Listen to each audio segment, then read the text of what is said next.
Chair, we do Chill Squad, we do Random Acts of Crime this week, we also do Mental Health Awareness Week, and OzTalks. So thanks for everyone for coming tonight. Tonight we have Naomi, and she's going to do one of her talks. So let's give her a hand.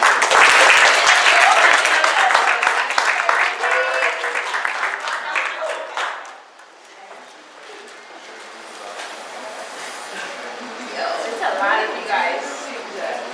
Great. And I am very extremely nervous. But I promise it's going to be a great about 40 minutes. So, I hope you're all doing well. I hope your day has been going very well. Before I begin talking, I should tell you that at an early age, I struggled a lot with stuttering. So I'm gonna just tell you to be patient with me. And also, because of that, I usually tend to speak through the words so it won't come out. And so people get like, they really don't understand me sometimes. So I'm gonna try my very best to breathe it out and for it to be all smooth so you guys can understand me. And yeah, my heartbeat is like, I feel like my heart is about to just pop out of my chest. So for those of you who do not know me, my name is Naomi Rodriguez Jose. Yeah, it's crazy long. I got one of those names.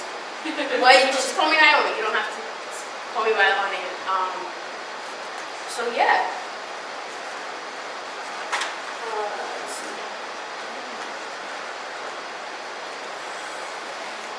Tonight is a big night. A huge one actually. Very, very huge and important night for me. Have any of you guys heard about vision boards? By raise of hands, who knows what a vision board is? Alright, good. For those of you who do not know, vision boards are basically literally a board with your vision. You have when you put your goals down, what you want to achieve in the future, whether it's short term or long term, and that's pretty much what it is. This one is mine, and as you can see, I have TED Talk right there. And tonight I get to cross that one out because although this one is not officially a TED Talk, it kind of goes along with what TED Talk does. If any of you know what a TED Talk is, basically just sharing knowledge, and that's basically what I'm doing. So I'm crossing that little mother effer out. So that would be a good one. So it's gonna be a big night.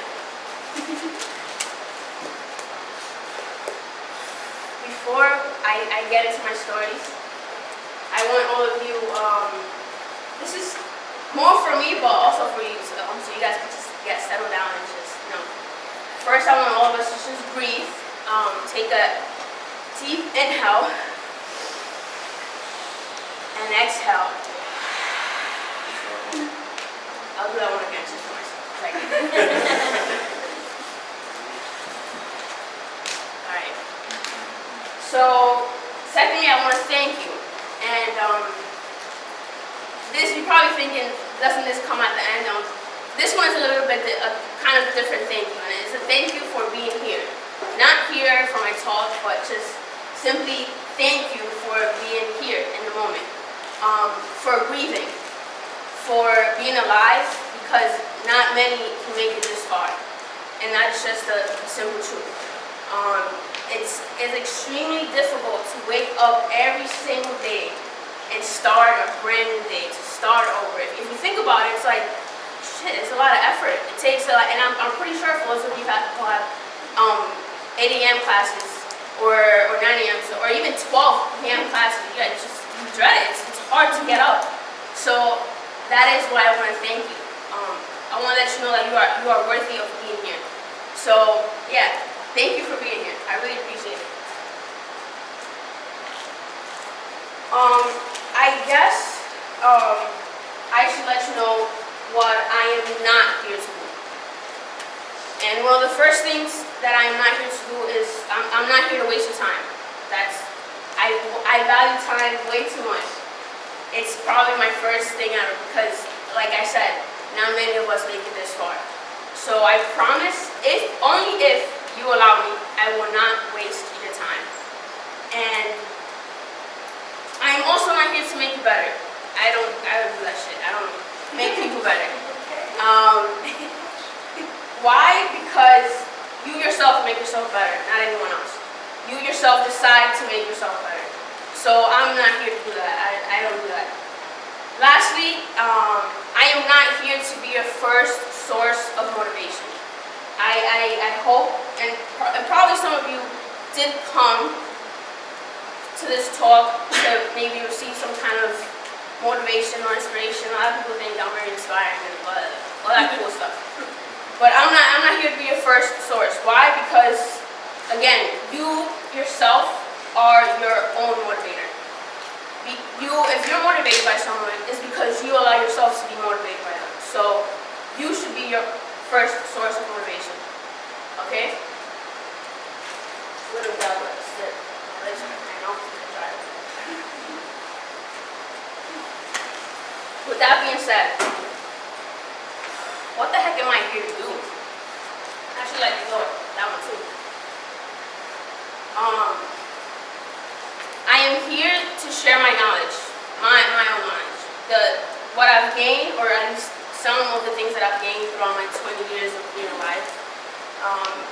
I am here to share that with you. I am also here to share a story. Maybe not one story, but I got a couple. So I am here to share that with you. I am also here to remind you of your worth. I say remind you because at some point, maybe, hopefully, you guys thought you were the shit. You did something, you're just like, I got it going for myself. You know? So I'm here to remind you that you're worthy and you are the shit. So, and if you never felt like that, tonight may be the night.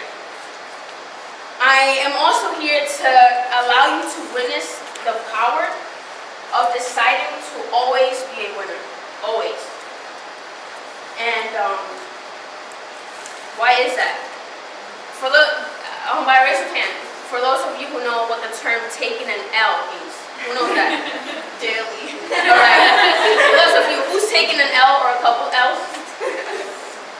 Okay, alright. So, for those of you who do not know what taking an L means, is basically taking a loss, losing. I'm here to kind of change that one around and say an L can be for learning. And with knowledge, you're always a winner. That's, at least in my eyes, and I hope you guys can see that too. So how about some L's for learning? Alright? So let's get started and talk a little bit about myself. So, as I said, I am Naomi Rodriguez Jose. Where do I come from? I was born in the Dominican Republic, Santo Domingo, the capital. So that little small island next to Haiti and Little Florida, if you guys don't know. I came here to the States when I was about 7 years old. My mom was living here, my father was in the Dominican Republic. And I came here when I was 7 along with my brother, and she's right there by the way. So yeah, we lasted here for a couple of years. I'm not sure how many, but 2 to 3 years. Then we headed back. How many? 3. All right, got it. Thanks, bro. 3 years, then we headed back to the DR because my parents decided to share their time, and I think we're lucky enough to do that. Not many I think children or parents allow that for their children. So went back to the Dominican Republic 3-4 years, came back and forth, and but I've been living here in the United States, in the Bronx, mainly representing since I was about 11 or 12 years old, and yeah, I've been here in the United States since then. I am currently studying Global and International Studies and Communication and Social Interaction. Crazy long. And I very much enjoy every bit of what my major has to offer. I truly enjoy learning about every single thing, and I'm very passionate about it. And you'll find out why in a little bit. I'm fluent in Spanish because that's the native tongue of the Dominican Republic. My second language is English. I speak a little bit of Italian. Don't come to me going all crazy because I'm not that good at it. So I can like hold a decent conversation. But I'm more fluent in Portuguese. Although I've been studying Italian for like probably 4 or 5 years, and Portuguese for like so. Portuguese is very similar to Spanish, so I guess that's why. I should tell you that I have 2 addictions. It's not drugs or weed or whatever the heck. It's an addiction to learning and new experiences. I crave it every single day. It's what I love to do. And I think that very much came from traveling. And my first ever travel, besides the United States, was to China during high school, my senior year in high school, on a 2-week Chinese exchange program. I don't know how my mom sent me over there, but she did. It happened. Then came, after that trip, and I'll explain more why China may be important, and I'll explain what the whole trip was about later on. But after China, after spending 2 weeks there, I actually became really addicted to learning about other people and other cultures and why people do things they do and how they do them. It became crazy, like, oh my God, it's amazing that I'm here and then there's like crazy amount of other different people and on the other side of the world. So I told myself before coming to Oswego, I said, I will be going to a new country every year. How? I don't know, it's gonna happen. But, so I've kept that. And so my freshman year, I visited Argentina, Buenos Aires, through a quarter course, 1 week. Then I went to Benin, crazy, eye-opening, beautiful country. It's located in West Africa, for those of you who do not know. 2 weeks there. Then this past summer, I was in Italy for a month, getting my Italian credit. Then this past January, I went to Costa Rica, but that was just about a week or so, and it was just for vacation for myself. Well, they're all for myself, but you know, relax. Then I recently got back from Nicaragua in Central America. I was volunteering there, helping teach English to the students. And soon enough, I'll be heading to Brazil. I'll be studying there this upcoming fall. So I'm hella nervous, but I'm really, really excited. So, yeah, this is who I am, part of it. And I thought I'll get a good laugh out of this, so it's just me in my diaper back at my hometown, sucking on some icy thing. Call it tamarindo, I think. Some food. I don't know how to say it in English. So yeah. I'm sorry? What's it? Tamarind? Tamarind? Oh, it's not. Oh, wow. It's not that different. Okay. Tamarindo sounds better. Yeah, tamarindo sounds better.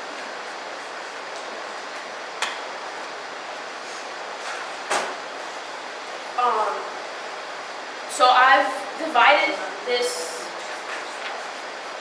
talk into 4 parts.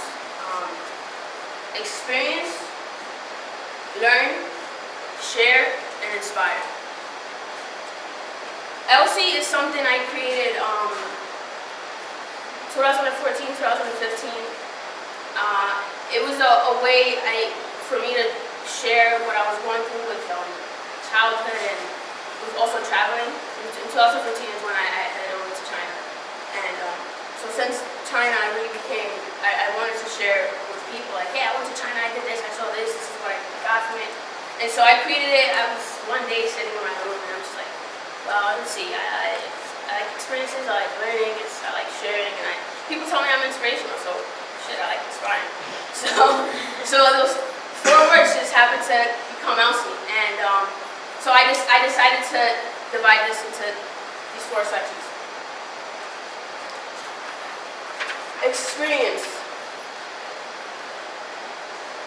I will be discussing with you or describing you 5 of my most defining moments in my life so far. These 5 stories that I'm going to tell, very personal to me. First time I've shared it with such a large crowd.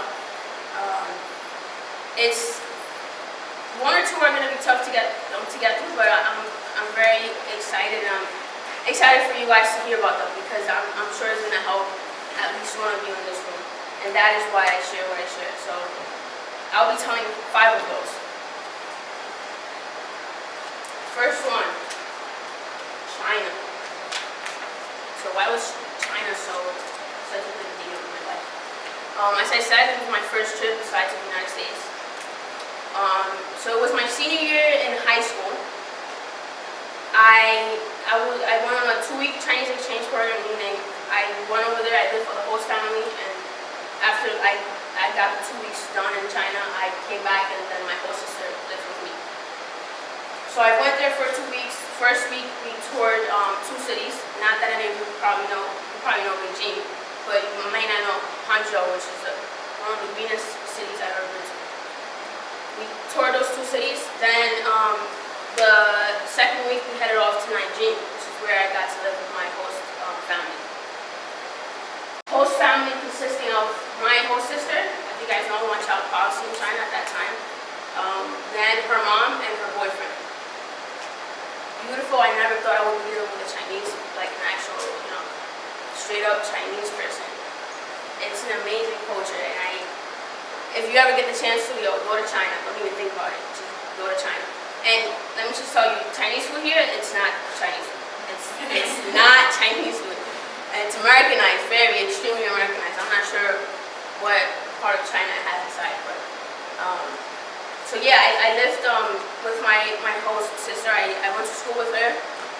Obviously didn't understand anything, but let me tell you, these people they do geometry or calculus they have no calculators. They do it straight up on the board. I didn't understand anything, but I understood that they had no calculator. I was, whoa, I'm looking at numbers and I'm like, I'm literally looking up for the calculators. I'm like, where? Yo, America, you're slacking. What's going on? So, I went to school with her. She took me places. It was cute, nice.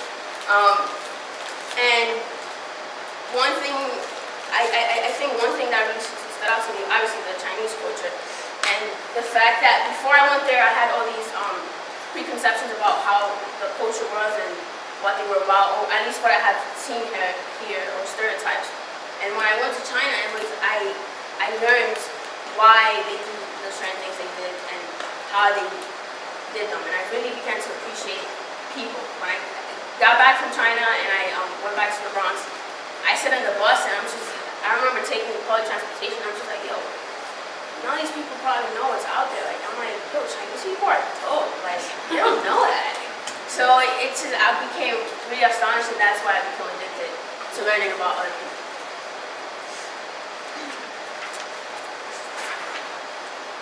Number 2, my parents' divorce. So 2015, I think it was when my parents decided to file for divorce and get it, over with. Before then, they had been separated for about 3 years. Separated meaning we lived in the same house, but they didn't share a room. We were all still in the same house. I knew they were separated. It wasn't the same as it was before ever again, but if we were still in the same house, we shared, same environment. It was pretty cool. So I never really kind of analyzed what it would be like when my father left the house. That's when it was like, shit, it's for you, man. Damn it. So they divorced. This was during my fall of 2015. Yeah, it was 2015. It probably happened by the end of my semester. So it really didn't hit me that much with classes and all that. So I didn't really struggle in that part. But when I got back home, it was extremely difficult. I'm just like, this is weird. My father's not home. It just felt weird. My relationship with my mom wasn't really the same. Like about 3 months later, I met my boyfriend, and then he moved in not too long into that. So I'm like, shit, man, stop. It's going way too fast for me. Like, hold up. So I thought it was gonna be fine, and I remember the same day I was leaving to Africa, because Africa followed that year, 2016. That same day was when I exploded, and it all just came out of me.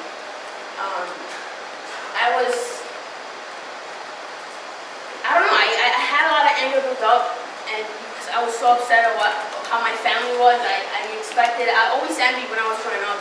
I envied, or at least when I came to the United States, because I think that's when things started to like fall. I envied my friends who had like family traditions, or they would go out with their parents. Oh yeah, I'm like, oh my God, I wish my family was like that. Like, I want to go out. And my family hearing this would probably be like, yo, they was like that. But I never really expressed that. So yeah, so I was leaving for Benin, and that same day my flight was, I was over it. I had a mental breakdown, sobbing, and it was scary. So I didn't remember. I didn't want to deal with anything anymore. I had suicide thoughts, but I didn't have any plan as to how I would go about it. All I knew was, okay, how do people kill themselves? They jump off a bridge, they maybe cut themselves, they hang themselves, but I never was like, oh, I'm gonna grab it. I didn't have a plan about it. I was over it. I didn't know how to handle it. That's what was so scary about it. It was the first time ever that I had really experienced something like that. And before I had a bunch of friends that had divorced parents, but I'm like, okay, that must suck.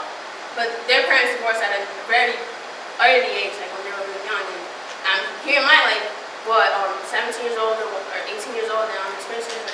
I'm like, I should be able to handle this. Like, but honestly, the honest truth is, when you're scared of something, it's the fact that you're gonna be scared of it. You're gonna be frightened by it. So because of that, I didn't want to deal with it. Because I didn't know how to handle it, I wanted to just end whatever was happening. I didn't want to face it, and Benin was probably the best thing that could have happened to me, because me being not on that plane, I remember telling my counselor that she was actually on the flight with me, telling her like, hey, I feel like this, and she had on my story from back home. So that trip not happening, I'm not too sure if I would have been here or not. So that really kicked in hard for me. So I did the 2 weeks in Benin, amazing weeks. I'm so happy it happened. It's Dr. Bra, I actually went with her, that's why I'm like, So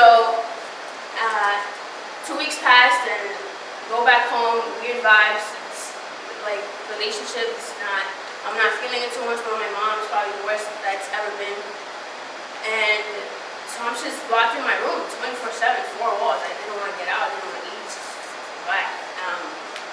So I was just excited for school to come, just come back to Oswego, 5 hours away. And I came to school thinking, yeah, I'll be fine, because that's over there and I'm here. Bullshit, man. That should track me down. Like, oh, you're trying to run away? I'm back here. So I tried so hard to not think about it, but it was impossible. It was very much impossible to not think about it. I would try to eat, I would think about it, I would shower, it was in my mind. I didn't fall asleep. I had trouble sleeping, falling asleep at night, but throughout the day, all I wanted to do was sleep. So in the hopes of waking up and not feeling whatever I was feeling, but it just got worse. So spring semester was my class. I had to drop the class because I just couldn't deal with anything like that, and it was tough. And I decided to change my life around at some point when I woke up, and I was like, this is bullshit. Like, I don't want to do this anymore. I would wake up feeling like purposeless. I felt like I had no purpose in life. I would walk around campus just like feeling dead, but here I am, like just walking around concrete, and people think, Naomi's tough, she's happy, she's cool. Nah. That spring semester was the toughest one. 2016 was my toughest year overall, starting with that. So that's number 2.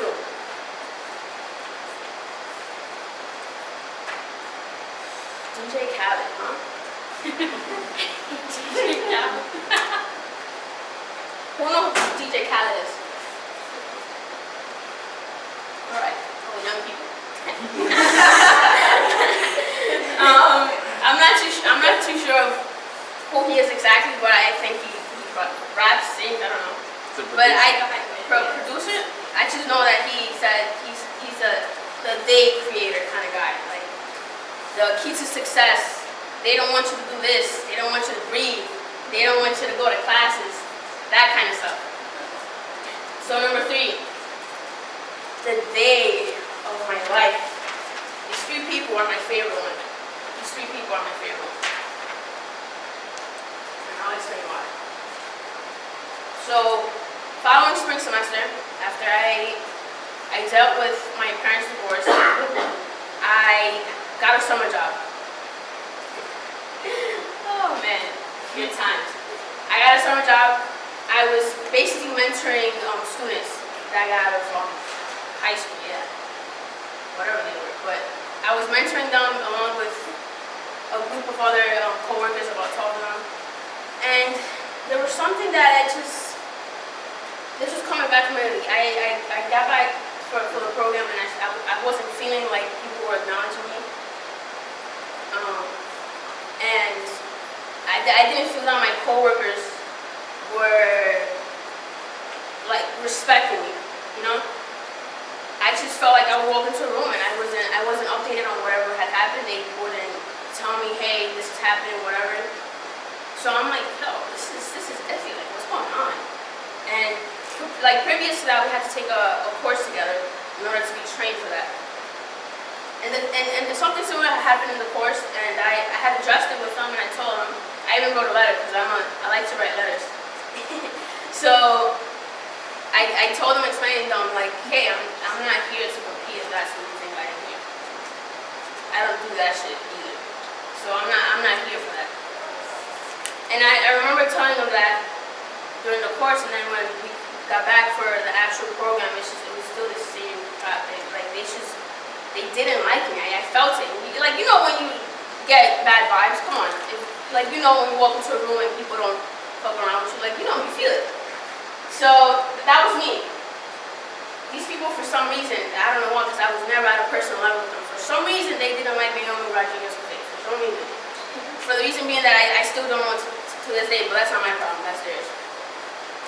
So I want to know why again. I was seeking for answers. I kept asking, like, yo, why is that? Yo, like, what's going on? Like, I've never had to deal with people not liking Naomi. Like, I never.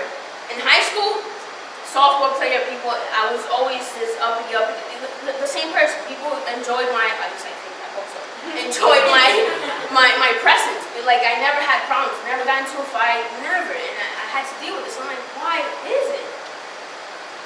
Not that it was important, I wanted to find answers. So I set up a meeting. We're meeting up, and I tell them again, hey, listen up, I'm not here to compete.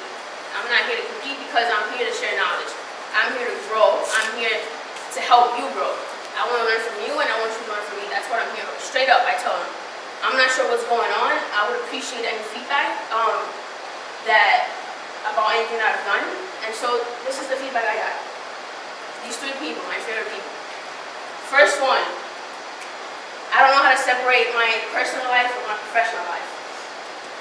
That's bullshit. I wouldn't be here right now if I didn't know how to do that. Trust me. And I tell that person straight up, that's BS.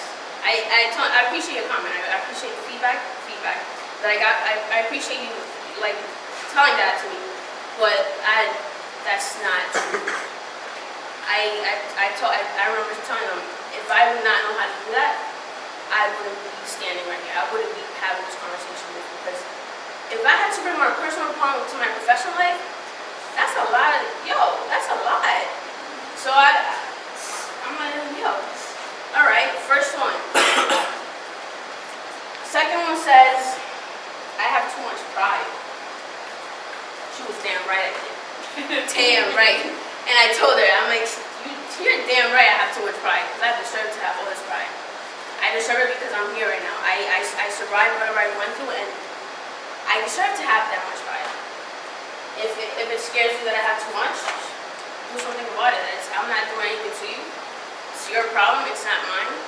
So, I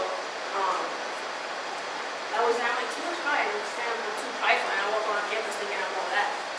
Nah, man. I'm not all that. I'll never be above anybody. And that's one thing, if anything, that this made me analyze. I wasn't there to be at anybody's level, because honestly, you will never be at my level. The same way I will never be at your level. Because this is your level, this is my level. You have your own level, and it's unique to yourself. I'm not trying to be a boss, there's no. You have your own lane, and I have mine. Now we feed off from each other and that's it, but I'm not trying to overcome anybody or be any less than anybody. Because I myself am my own level, so that's not what it's not me. This last one is my most favorite. This person said to me, first ever person that I've had said to me, I don't look up to you. Straight up, bluntly. Straight up. Because I think one of the things the person said was, because I have too much leadership or whatever that is. And I remember just sitting down and I'm like, I see her mouth on her, I don't look up to you. I'm like, okay. I swallowed that one quick. I was like, okay. Shit. And I told her, I don't know how I came up with this, I don't know how, but this is the Naomi me. I basically told her, that's okay. You're fine. You don't have to look up to me. I would hope that you do, but you don't have to. You don't have to look up to me. That's fine. Shit, that's not my problem. You're losing out. So that's what this person told me, and it's my favorite because I never in my life shared an intimate conversation with that person, other than hi and bye, how you doing, good, bye. No, never in my life. I knew nothing about that person. She knew nothing about my life. At least I think that she didn't know. I'm not sure if she stalked me or anything. Which honestly, she does, because I have Instagram stories, you know those? She watches some shits. Because my stuff is public, and all I see her name, why are you watching my thing if you don't look up to me? There's something wrong with her now. Not with me. So that's 3. It's getting good, huh? Ooh, heartbreak. Damn, y'all are tensed up. This is not the boyfriend and girlfriend kind of heartbreak.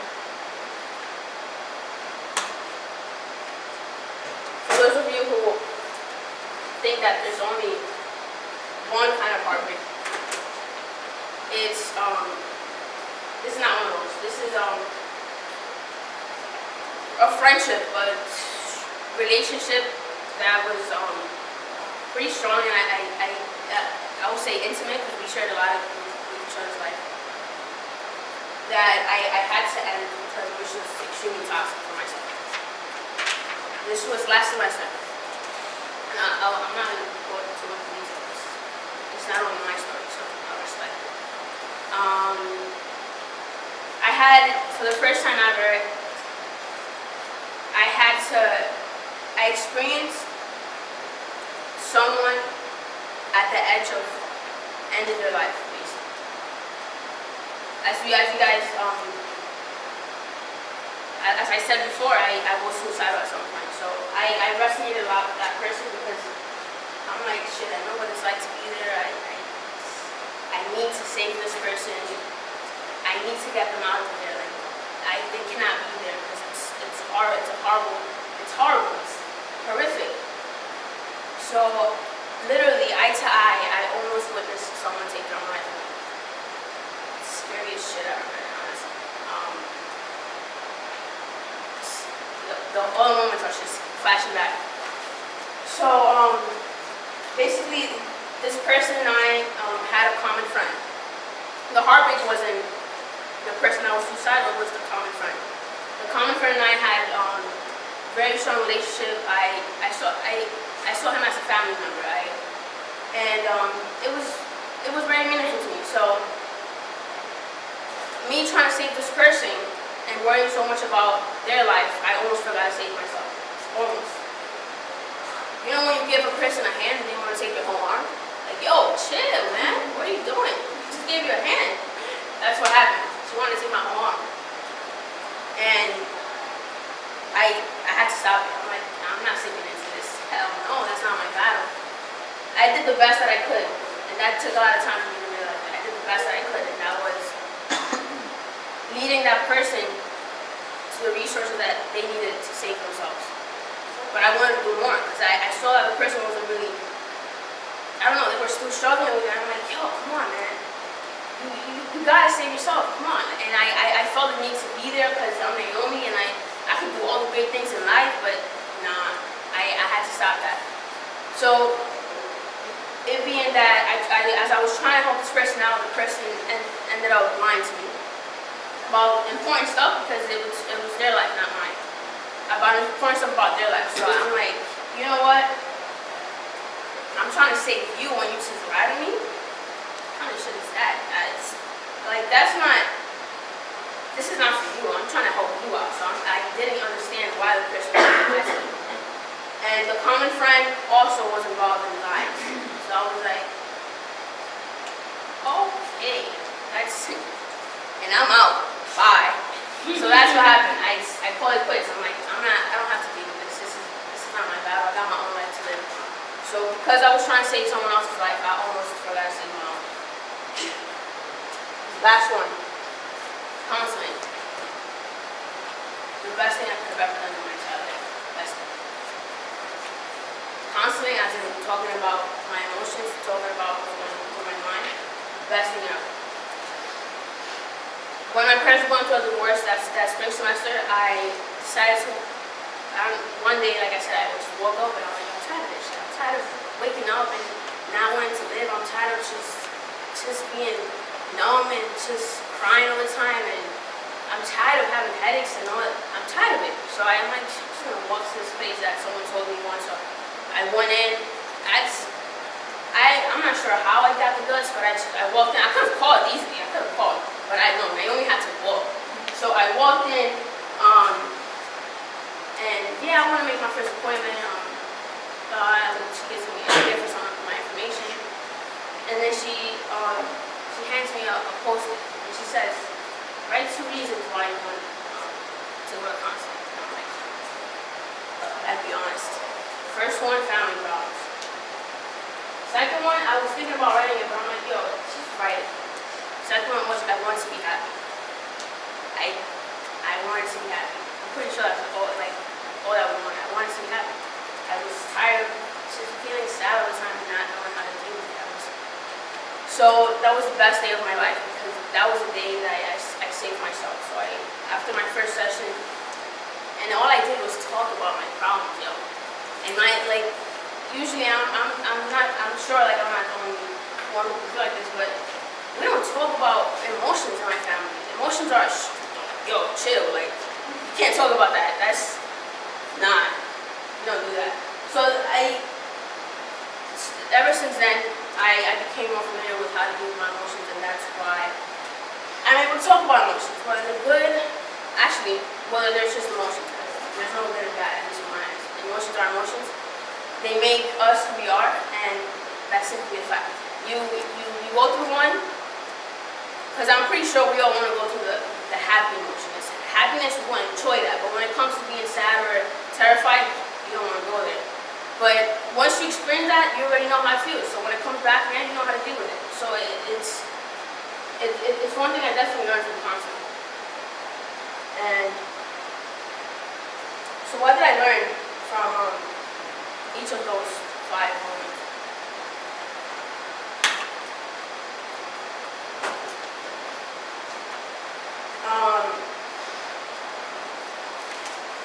From China, like I said, I learned how to understand why people do the things they do and how they do them. I also learned how to accept this way of living life. Divorce. I learned that sometimes people just happen to fall out of love. It just happens. People don't love each other, and that's life. And that's something I just had to accept. I learned that I don't have control over that. So it's not worth stressing over if I have no control over it. They taught me a lot, man. You gotta love they. They taught me to stay true to myself.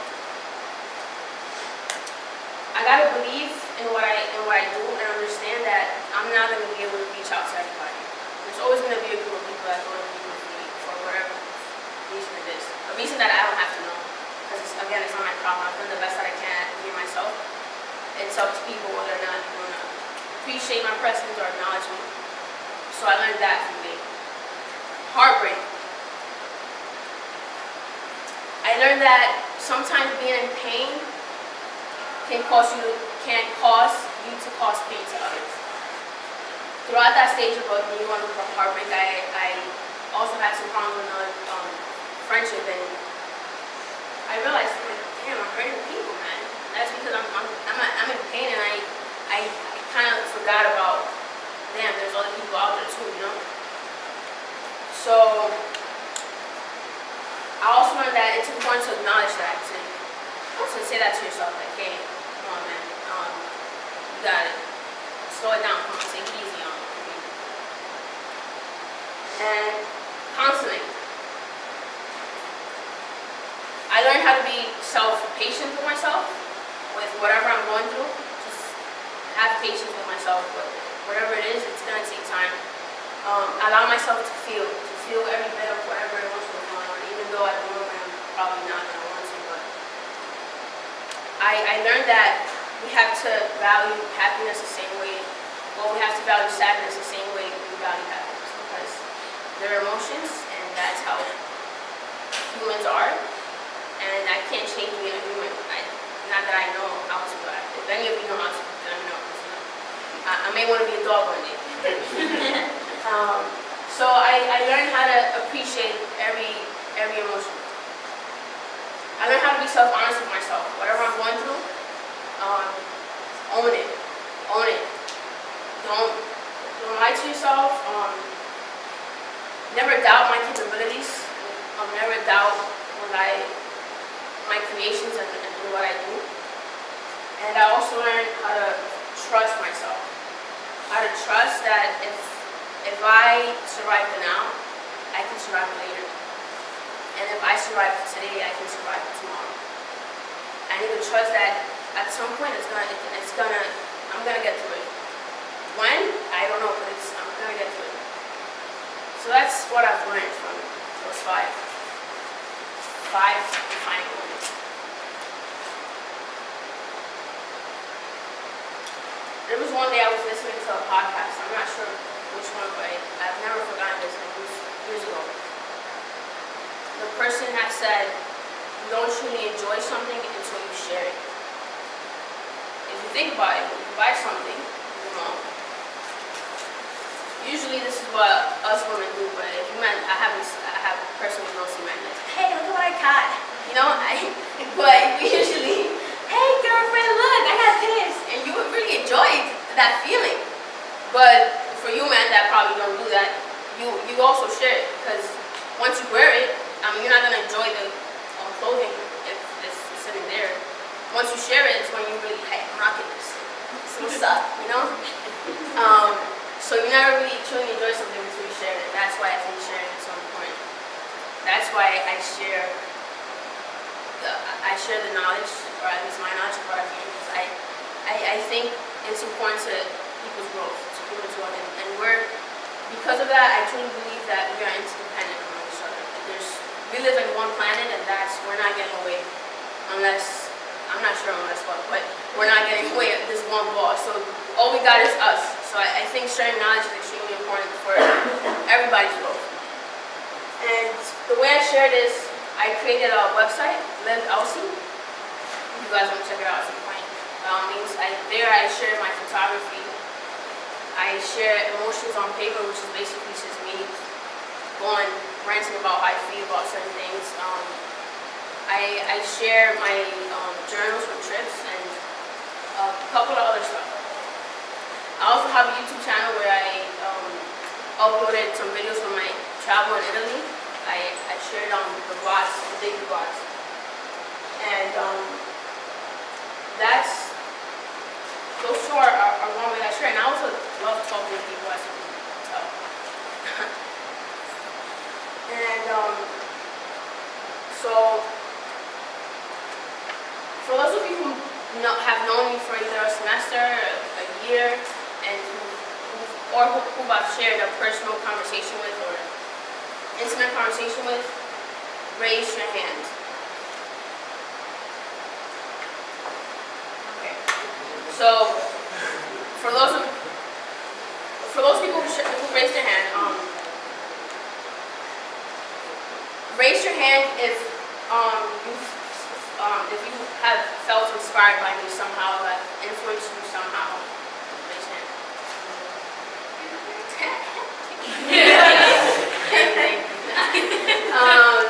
Now, out of all the same people, raise your hand if at some point someone has asked you, how do you do it? Or if someone has told you that you're an inspiration to them. That makes sense. Okay. That's pretty much the purpose of us. It's a chain reaction of knowledge. You experience, you learn, you share whatever it is that you learn from those experiences, and then in the hope of inspiring others. And it makes sense, as you guys saw, it's life pretty much. So that is what OC is. One of the things that I've done recently to encourage this kind of way of living life is a campaign called Live It Up. Live It Up is basically encouraging you to live life to the fullest, to live every single moment, to live in the moment, to appreciate every second. And it's basically just that, just live it up. And so the campaign is basically, I design some shirts. If you purchase a shirt, this is what you get out of it. And I'm pretty sure I'm being biased, but it's pretty dope campaign if you ask me. Like, you're getting a lot, you know. If you purchase a shirt, it means that you support what LIU stands for. You support the fact that you want to live life to the fullest. You want to live. You want to create the happiest you. If, of course, you support it. If you purchase a shirt, you're willing to go to be on your way to being the greatest. And I think it doesn't get any better than that. And as you guys saw, after you're creating the happiest you, it's gonna then inspire others to do the same, hopefully. What do I gain from it? Profits will be going to my education in Brazil. But I also continue to do what I do with Elsie. I also continue to share the best of me to people, to help others. And I am able to achieve my goal of making an impact, or having an impact on others. So it's pretty, I love this, man. So if I see this, if someone else does this, I'm just like, yo, it's pretty cool. Yeah. Hop on there. So I encourage each and every one of you to live up life, to live it up to the fullest. Appreciate yourself, appreciate being here right now, appreciate you breathing. Understand that every single one of you are worthy of life and every single thing that life has to offer. No doubt. I don't care who the heck told you or not, but believe it. You're here for a reason, and it's a fact. So yeah, live it up. Thank you guys so much.